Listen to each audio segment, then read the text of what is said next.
द्विवेदी युग के प्रतिष्ठित कवि मैथिली शरण गुप्त का जीवन परिचय संक्षेप में। जन्म 3 अगस्त सन 1886 ईस्वी।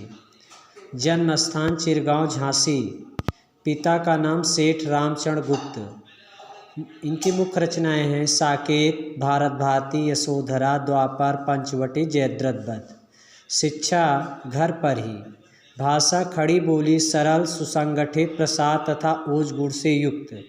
शैली उपदेशात्मक शैली, प्रबंधात्मक शैली, नीति शैली, विवरणात्मक शैली। मृत्यु 12 दिसंबर सन 1964 ईस्वी। द्विवेदी युग के प्रतिष्ठित कवि, राष्ट्र प्रेम से ओतप्रोत राष्ट्रीय कवि। मैथिली शरण गुप्त का जन्म चिरगांव जिला झांसी में 3 अगस्त सन 1886 ईस्वी में हुआ था। काव्य रचना की ओर बाल्यावस्था से ही इनका झुकाव था। आचार्य महावीर प्रसाद द्विवेदी की प्रेरणा से इन्होंने हिंदी काव्य की नवीन धारा को पुष्ट कर उसमें अपना विशेष स्थान बना लिया था। इनकी कविता में देशभक्ति एवं राष्ट्र प्रेम की व्यंजना प्रमुख होने के कारण इन्हें हिंदी संसार ने राष्ट्र कवि का सम्मान दिया। राष्ट्रपति ने इन्हें संसद सदस्य मनोनीत किया। भारती का यह साधक 12 दिसंबर सन 1964 ईस्वी में गोलोकवासी हो गए। ये इनका जीवन परिचय रहा। साहित्यिक परिचय में राष्ट्र प्रेम गुप्त जी की कविता का प्रमुख स्वर है। भारत भारती में प्राचीन भारतीय संस्कृत का प्रेरणाप्रद चित्रण हुआ।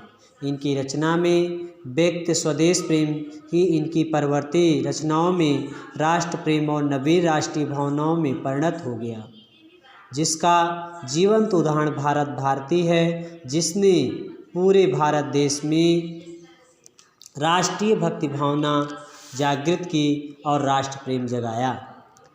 इनके काव्य का दूसरा सशक्त स्वर नारी भावना। समाज में जो स्त्रियां उपेक्षित थी, गुप्त जी ने नारी को समाज में सम्मान दिलाया।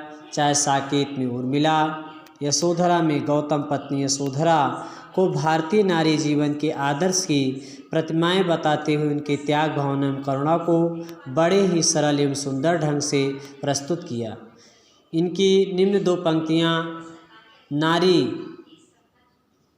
के हिंदी काव्य की अमर निधि हैं। अबला जीवन हाय तुम्हारी यही कहानी, आंचल में है दूध और आँखों में पानी। गुप्त जी युगीन चेतना और इसकी विकसित होते हुए रूप के प्रति सजग थे। आधुनिक हिंदी काव्य की धारा के साथ विकास पथ पर चलते हुए युग प्रतिनिध कवि स्वीकार किए गए। इन्होंने राष्ट्र को जगाया और उसकी चेतना को बाणी दी। हिंदी काव्य को श्रृंगार रस की दलदल से निकालकर इन्होंने राष्ट्रीय भावों को पुनीत गंगा बहाने का श्रेय गुप्त जी को ही है। ये सच्चे अर्थों में आधुनिक भारत के राष्ट्र कवि थे। ये मैथिली शरण गुप्त जी का साहित्यिक परिचय है। इनकी रचनाएं साकेत इनका महाकाव्य है। जयद्रथ वध, भारत भारती, जनक, पंचवटी, यशोधरा, द्वापर, सिद्धराज, ये इनकी काव्य कृतियाँ हैं। यशोधरा जो इसमें रचना है, ये क्या है? चंपू काव्य है। ये मैथिली शरण गुप्त की रचनाएं रही। इतना आप लोग अपने कॉपी में लिखेंगे, याद करेंगे।